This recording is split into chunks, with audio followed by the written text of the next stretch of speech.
I did leave off 2 groups, and I don't want anyone to be left out. So the UE is here, and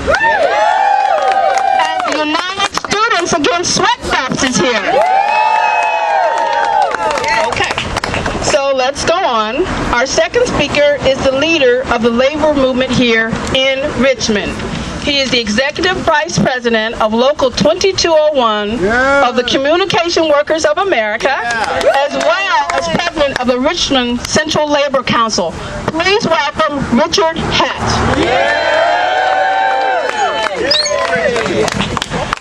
Yes, thank you. And again, I just want to thank you for all coming out here. We have the unique distinction of having Eric Cantor in the Richmond area that we deal with every single day.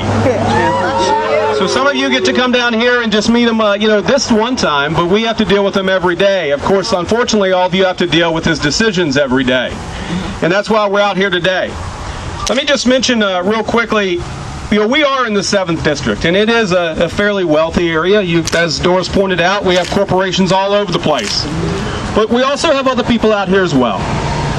In the 7th District that are his constituents, we have union members that are firefighters. We have union members that are musicians, that work on the power lines, that work on the communications lines, that are nurses, that work at Kroger. We have all of these people here that actually live in the 7th District. And these are all of the people that Eric Cantor has forgot. Eric Cantor has forgot who put him there. I'll also tell you a little story about the local that I come from. About 20 years ago, Eric Cantor used to offer with his law firm 20% discounts to union members. 20% discounts to union members. Now, I've reminded him that on several occasions, he has forgotten. So he has forgotten who actually put him in office and who made him one of the top wealthiest people in Congress. And he's forgotten about the people that actually do the work in this area. At CBA, we just actually went through a little bit of a strike. You might have heard of it. And IBEW was there as well. And so it was 45,000 people that went on strike, including right here. Well, let me tell you what our local has faced in the past 2 years. A company like Verizon that made billions and billions of dollars, we've lost 800 people in the last 2 years. Those jobs are still there, they're just now there overseas. They're there in the Philippines, and they're there in India. And so we no longer have those people working and living in this district and in the Richmond area. But instead of fighting for the jobs, instead of making sure that our corporations are doing the right thing, because Eric Cantor certainly doesn't want government to provide jobs.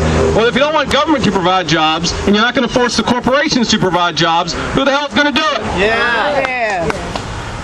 What we face right now is we face a congressman who is against us as working people, not only those of us who are constituents and have to live in this district, but also across the country.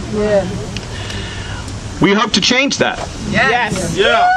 We hope to make the people who work in this area and who actually live and who actually have to put forth the hard effort and this real sacrifice, the ones who have to raise their families, the ones who have struggled to pay bills, we hope to get them out there and actually get a congressman that's going to work for the people, that's going to work for Main Street.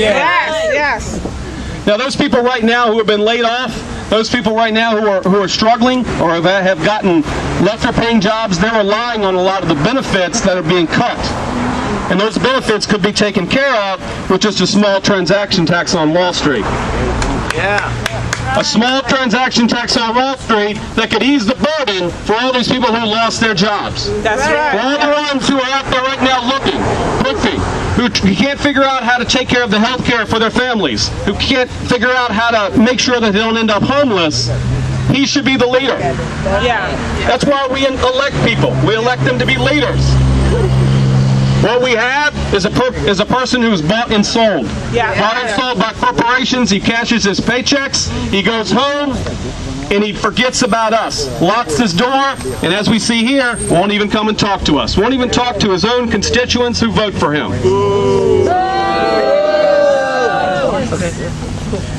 Now, hopefully, with everybody's help here, and even if you don't live in the 7th District, hopefully you met a friend while you were here. All right. And you meet a friend that you're going to urge them to come out and vote next time this election comes up here, so we can actually get him out here and we can push for things like this transaction tax, and we can get a real leader that's going to create jobs. Again, I thank you for coming. For all the unions out there from the Central Virginia Labor Federation, welcome to our home, and thank you for all the good work that you're doing.